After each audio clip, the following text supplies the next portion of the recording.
What does International Women's Year mean to you? Another high-profile campus sexual assault. A former Stanford swimmer convicted of 3 felonies after attacking an unconscious young woman. Has women's liberation affected your life at all? You don't know me, but you've been inside me, and that's why we're here today. Have you ever read anything about women's liberation? No. My dad made some dinner, and I sat at the table with my younger sister, who was visiting for the weekend. Has started a campaign in England against what he has described as the worship of the bosom. I was working full-time, and it was approaching my bedtime. I planned to stay at home by myself, watch some TV and read, while she went to a party with her friends. Then I decided it was my only night with her. I had nothing better to do, so why not? In the films, on television, that the heroine certainly seems to be a fairly buxom type, and this is often the subject for man's attention. I made silly faces, let my guard down, and drank liquor too fast, not factoring in that my tolerance had significantly lowered since college. By vicious and false additional accusations. No, I mean, it wasn't a pretty malleable thing, and, stretches either way. But, no, I think the bosom is an interesting sort of sculpture. It's beautiful, it has form, it's certainly the most beautiful part of a woman's body. The next thing I remember, I was in a gurney in a hallway. I had dried blood and bandages on the backs of my hands and elbows. Yes, I do. I think they throw too much emphasis on it altogether, really. I still remember the feeling of my hands touching my skin and grabbing nothing. I looked down, and there was nothing. The thin piece of fabric, the only thing between my vagina and anything else, was missing, and everything inside me was silent. I still don't have words for that feeling. I am here today not because I want to be. I am terrified. I am here because I believe it is my civic duty to tell you what happened to me while Brett Kavanaugh and I were in high school. I can't answer that question. I believed he was going to rape me. I tried to yell for help. When I did, Brett put his hand over my mouth to stop me from yelling. Certainly there is too much emphasis on it, and I think it's leading to honesty. This confirmation process has become a national disgrace. Connor is now out of this jail cell. His time behind bars is ending. But for the survivor of the assault, a new fear is just beginning. Every time she sees a tall, blonde man with short hair from behind, she's going to be fearful. The other night, Ashley and my daughter Liza said their prayers. And little Liza, all of 10 years old, said to Ashley, we should pray for the woman. It's a lot of wisdom from a 10-year-old. Day, right? But then yesterday, Representative Yoho decided to come to the floor of the House of Representatives and make excuses for his behavior. And that I could not let go. And I do not need Representative Yoho to apologize to me. Clearly, he does not want to. But what I do have issue with is using women, our wives and daughters, as shields and excuses. What does International Women's Year mean to you? It doesn't worry me. It don't have any effect. I don't sort of think about it.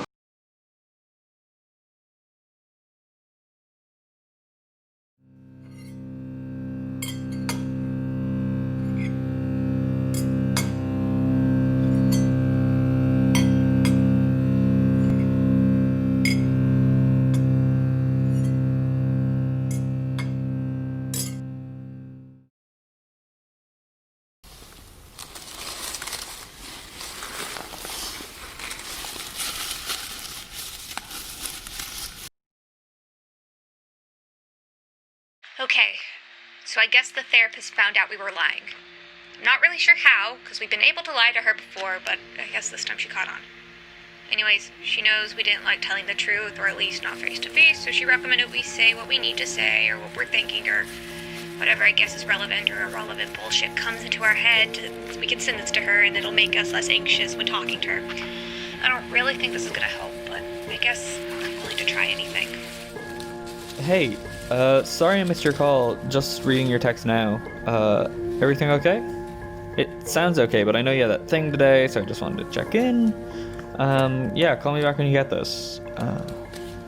Glad I got to see you the other day. You, you looked less pale than usual, so I'm glad things are perking up. Anyways, I just got home and I'm free all evening, so call me if you're bored. It's 2:41 a.m. and I guess we had that dream again? I don't know. I think you know the one. I mean, I know the one. Obviously, she doesn't know the one. You know, where our teeth fall out and our phone is dead. And that car, that one that seems so familiar, keeps driving by again and again. We try not to look at it because if we do, we'll stop and ask us if we need a ride. And we say yes every time. And I guess we die because we wake up. So I guess we died again. It would be nice to not go in the car. Hey, again. Did you get my last message? I really miss you, and I know things are weird after what happened at that party. Like, please remember, you're gorgeous, okay? Like, those guys, well, they're idiots, okay? So, anyway, just please call me back. You didn't respond to my last few messages. You okay? Look, the thing you said last time we talked, I get it. There's a lot to be taking in right now, and I know you were just getting settled with everything. But you have people to talk to, like me. Anyways, just call if you can. The landlord called. He says the neighbors are complaining because something smells like rotting meat. They think it's coming from my apartment. I can't really smell anything. We haven't eaten in days, God. The sun has always been this bright when we wake up. I don't really know what that smell could be. There's nothing outside of this room that could cause it. A bunch of missed calls, it seems. I don't really feel like charging my phone anyways. What would all of them have to say? Maybe they could find the smell if they came over. Probably not. I mean, we don't smell it.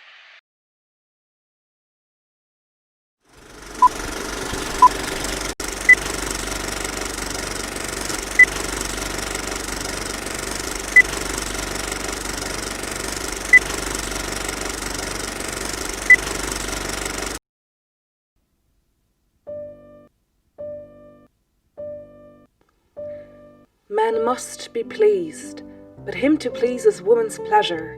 Down the gulf of his condoled necessities she casts her best, she flings herself.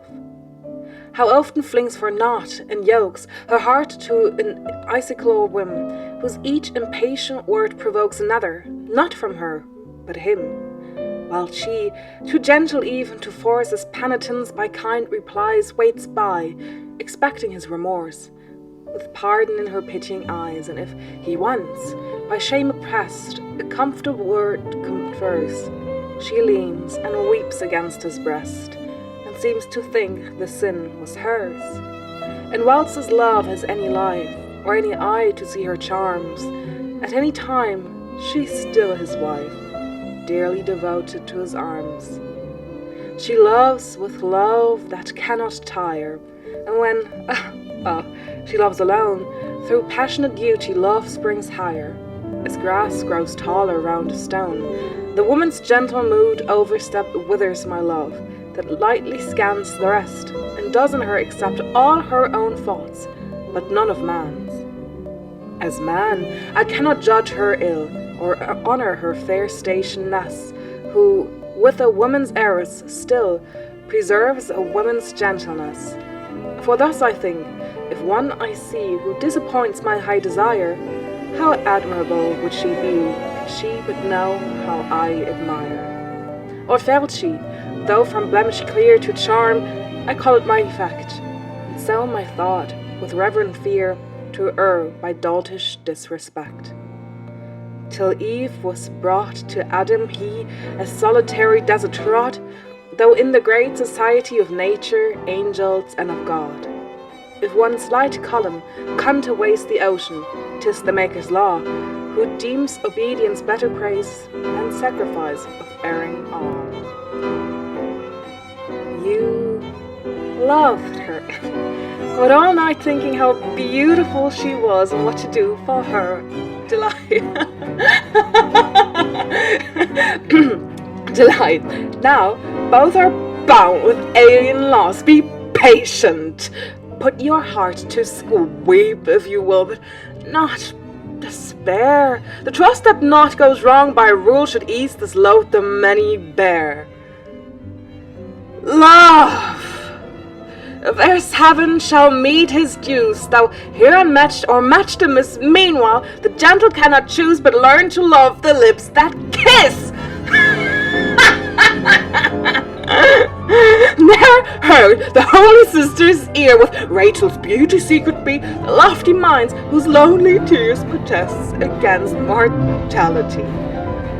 Ah! To marry her and take her home. The poet painting pureness tells of Lily's figures, power by Rome, and each thing's show by something else. But through the songs of poets look, and who's so lucky to have found in universal nature's book a likeness for a life so crowned. Here they speak best who best express their inability to speak, and none are strong but who confess with happy skills that they're weak. Weak! Weak! Her own and manhood's modesty made dumb her love, but on their road his hand in hers felt soft reply, and like rejoinder found bestowed. And when the carriage set them down, "Oh, strange," said he, "'twould seem to me when pacing, as we now this town, in Florence or Lisbon Street, the Laura or Catherine, who remember most romantic years from patriarch or camions through their song and their immortal tears." Here their converse had its end, for crossing their cathedral lawn there came an ancient college friend, who introduced to Mrs. Vaughan, lifted his hat and bowed and smiled. Smiled and filled her kind, large eyes with joy by patting on the cheek her child with. Is he yours, the handsome boy?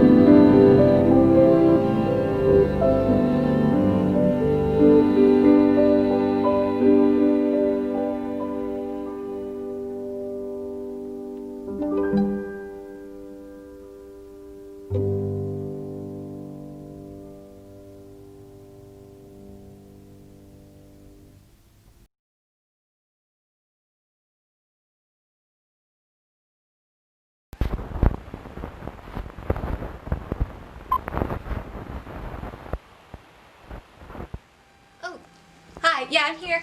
Hi, it's... Sorry, hi, it's nice to meet you guys. Yeah, no, my roommate, she knows you all, and she told me this was a project you were working on, and I wanted to help. Oh, okay. Oh, okay, we're gonna start? Cool. Should I look at the camera, or... Okay, no, it doesn't matter. Alright, that's cool. Yeah, that sounds great. It sounds just like what you said in the email, so... Wow, okay, so we're starting off with the easy ones, I see. Not normally. I don't think guarded is the right word, right? I think I'm more cautious. Yeah, cautious. I think that's the way I describe how I am.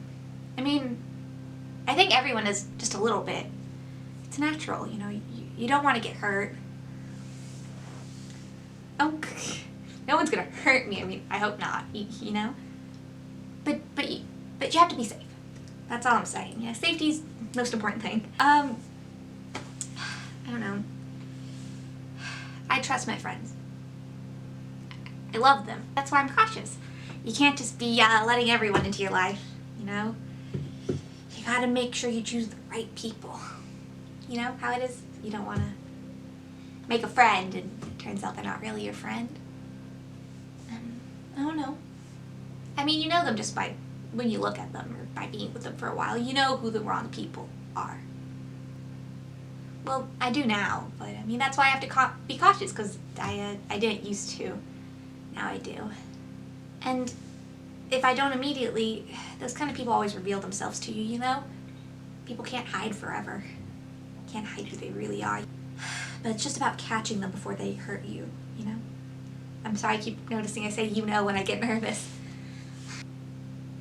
I don't think everyone is bad. But there are. It's like a spectrum. And each person can decide for themselves how much they are willing to take. I don't know, it's what you have to do. I mean, you know the people. Or maybe you don't. I hope you don't. I wouldn't expect you to. When I was younger, I was a lot more lenient. You do that when you're young, you know? You just die, you're so excited for everybody. And you don't know people. And you just let them in. And you want them to know you. But at some point you gotta grow up. And I grew up. I'm not sure. To be honest, I don't talk about that. But I've been told I should maybe start opening up, so. And you guys seemed cool and all, so. I don't know. But I think so. I think I'm ready. Really talking about this. Okay, it happened when I was 13. You know, I don't think I've ever been asked that before. No, I understand your question. I just don't think I have an answer to it. You know, why do things like that happen to anybody? Well, I was young. And I was isolated. And alone. And I needed a friend. God, more than anything did I need a friend. You have to know that. Like, I was so lonely. And I needed to be told I was worthy of love. I didn't think I was back then. You know, I just wasn't very cautious. But when I was 13, God, I wanted to be friends with everyone. I said hi to strangers, and you know, I mingled when I went to parties, and I went out to everything I was invited to, every event. I was out all the time. I loved life. I loved people. I wanted to meet everybody and go everywhere.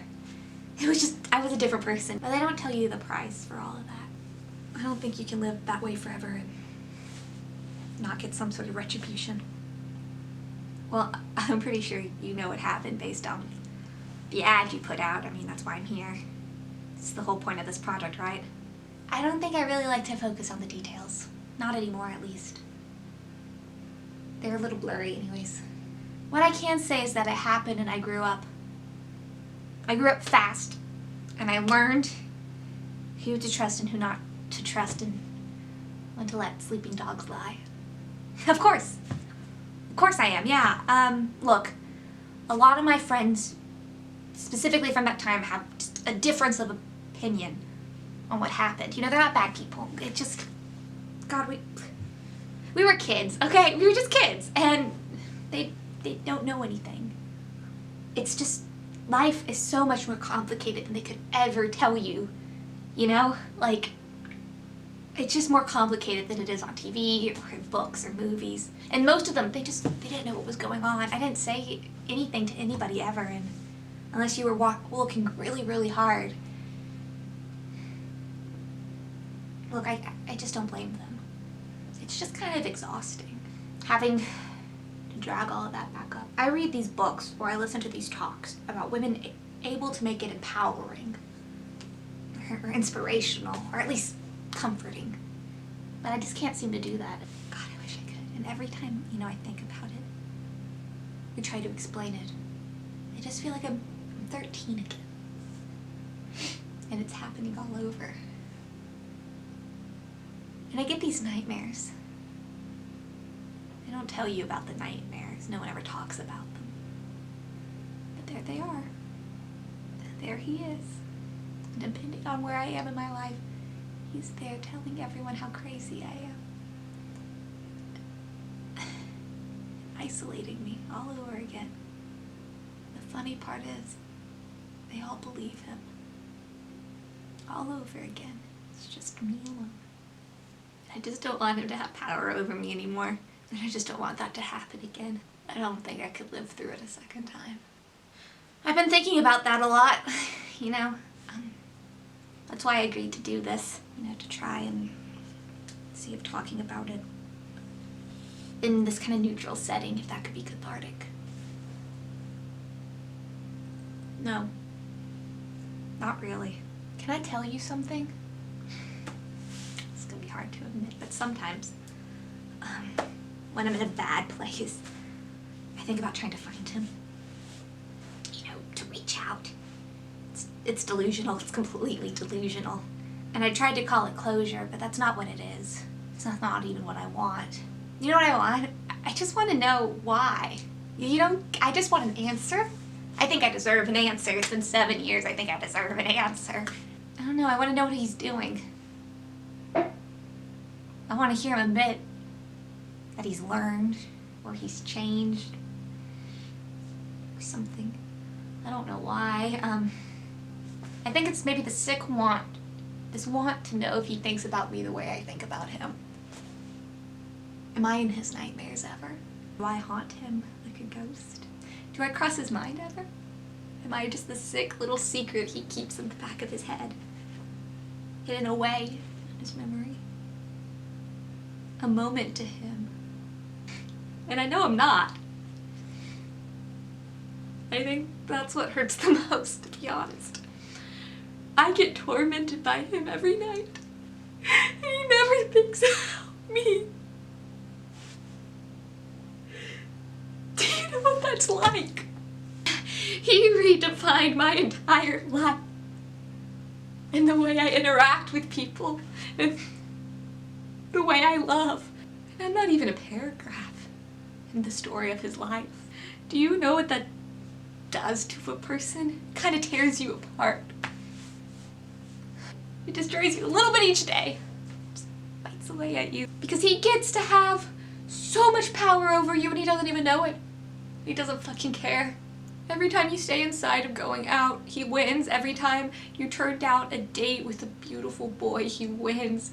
Every time you don't let a nice guy buy you a drink, he wins. He wins and he keeps winning. And I never win. Every time you win, when someone touches you, and when you settle fights because you're just scared that someone will leave you or hurt you, having to explain to your high school roommate why you cry at night, or why you're so standoffish and loud, and why you can't show weakness, because that's a luxury, you know, I just don't get to afford anymore. And when you have to explain to your guy friends why you can't trust them, why no matter how much they love you, and how much you know they love you, and how much you love them, you can't trust them ever. Because he just can't take another chance, because I thought he was my friend. I thought he was my friend. And how do you know? Because do you know? Because if you do know, could you tell me? Because how do you know? How do you know they're not going to just do the same thing all over again? No, I want to, because that's what you're supposed to do. You're supposed to forgive and move on. But I haven't, and I don't know if I ever will. I lost so much because of him. I don't know, because of me, and I'm not sure which of us to blame in this. And everyone I ask gives me a slightly different answer. Everyone has their own little opinion on it. It's really confusing. I just want to be free, and is that so much to ask? I want to be... I mean, it happened, and it's a part of me. I don't know. That's part of it. It's part of me, and I just can't seem to give it up fully. I just want to be more than a traumatic event that happened to me when I was 13. You know, I don't think I really know what you mean. If you mean like to him or those people or that time. Nothing, really. I guess if anything was to happen, I'd like to be unstuck from it all. I just don't want to be there all the time, you know, when I let my thoughts linger. When I'm alone for just a moment in silence. Because that's where I am always. It's where I've been for 7 years. Whether I'd like to admit it or not, I'm always there, just a little bit. Even on good days, I'm there. Especially on bad days, I'm all the way there. I think I just want to get over it one day. And just move on and just not be a victim anymore. I am a victim, though. I think it's okay for me to say that. You know, I feel like everyone's always like, you gotta be a survivor. I survived, but that doesn't mean I'm a survivor. Not yet, and I'd like to be. I think one day I'd love to love a boy. I'd love to love a boy and for him to love me back. And for him not to scare me. And for him to be understanding of what happened to me. I'd love that. And I'd love to be able to walk alone. And I'd love to walk over shadows at night. And I'd like to not be scared that those shadows are him, even though I know he's thousands of miles away.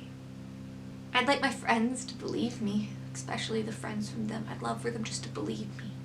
I'd just like for somebody to come up to me and be like, yeah, you know what, that was messed up what happened. It was messed up. You're right to be upset about it. And I want, when they say that, for it to mean something, because I've heard it 1,000 times and it's never meant a single thing to me. I know that's what I want. I just don't want to be haunted anymore.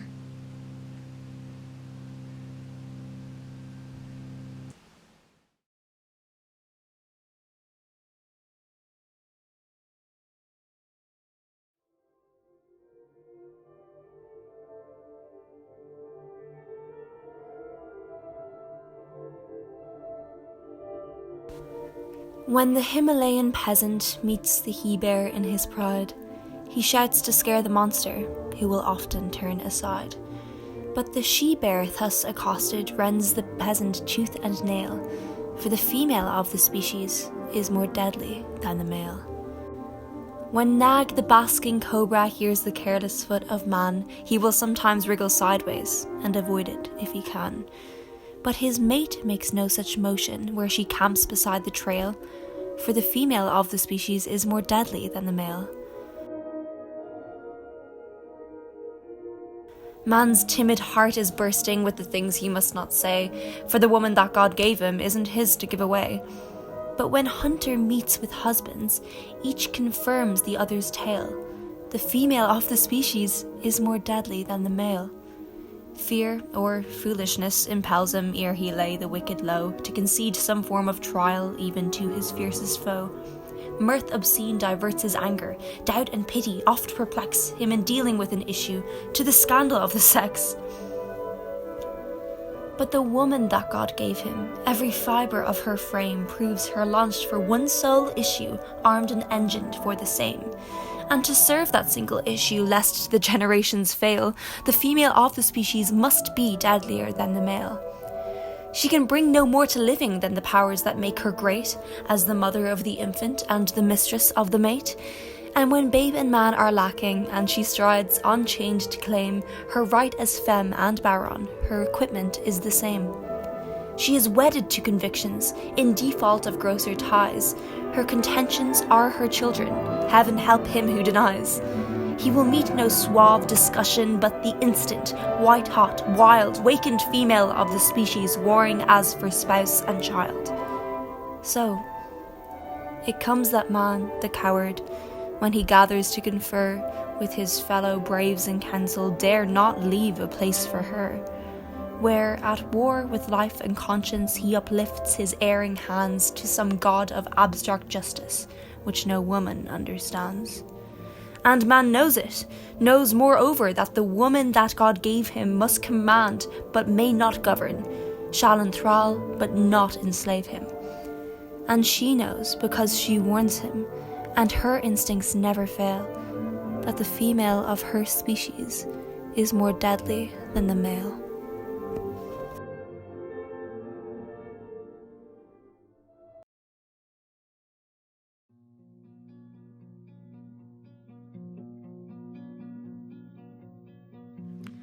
This is the weather where girls disappear. My friend said that to me when we were young on a crisp autumn day. It was overcast and cool, and shadows grew larger and larger on the side of our house in our neighborhood. Those words have stuck with me to this day. This is the weather where girls disappear. Said by a child and followed by a laugh. I never thought I'd live very long. It was a guttural feeling that one day right before I completely ripened, I would fall off the tree and hit the ground, and I'd decompose and sink deeper and deeper into the floor of the earth until there was nothing left of me to be seen. I was told stories of princesses being kidnapped at age 5 and stories of little girls who wandered into the woods and never came back at age 7. I watched horror films of women being dismembered at age 10 and murder mysteries of them being brutalized at age 13. And when I was 16, I saw that the courts had confirmed to me that the life of a rapist was more important than justice for a victim. And they reaffirmed that to me when I was 18, when they allowed the world to mock a woman who was just trying to do her civil duty. And they laughed at her while they tore her apart. And they want to tell me that I can do anything the boys can do.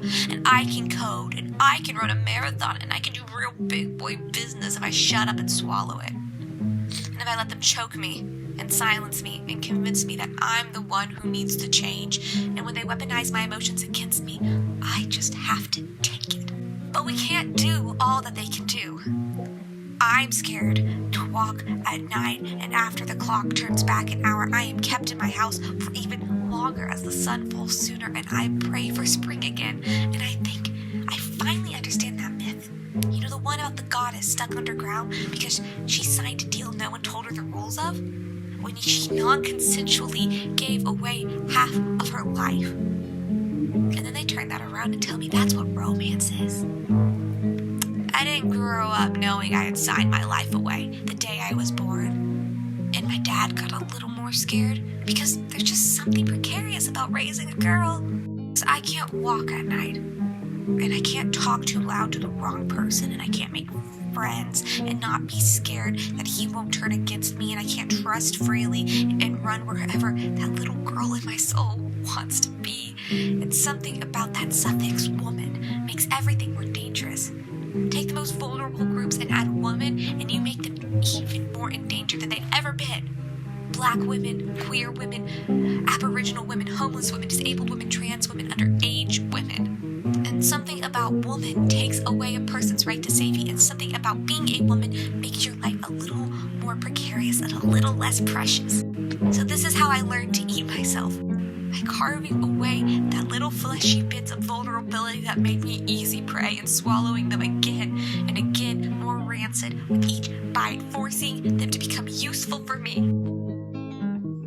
The parts of me that stayed a victim too long, the parts that I'm ashamed of because I looked out for myself and not others, the parts that made pants look weird on me, the parts that made me scared for anyone to see me naked, the parts that felt ill when my best friend hugged me, the parts that lied to my mom when she asked me if I was okay every day for years and I told her yes, and then prayed that I would die in my sleep because I was a coward and couldn't do it myself. And those were the parts I cut off from myself and bit into and reabsorbed over and over again, trying to make something useful of it all and give it some sort of purpose. And I lost the privilege of extravagance and abundance, so I chewed and chewed away at my body for so long that I didn't even recognize the thing that had once been me.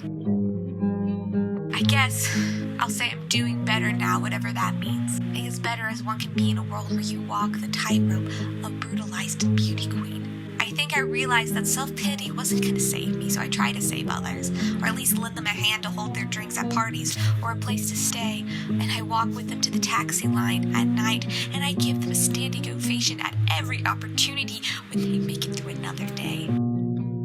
I use my shrill little voice when theirs fails because I wish someone had given that to me. Because this is the weather where girls disappear, where they are forced to evolve or go extinct, where they constantly are at risk of losing the most lovely parts of themselves because they are scared that it will make them weak. And I'm here to tell you that it won't make you weak, though I don't totally believe myself, but it's the half-truths that we have to whisper to ourselves that keep us going. Because if there's one thing that we cannot afford to lose, it's that little voice in all of it that tells us to fight. So please put down that carving knife and open the door and see if the weather may change today.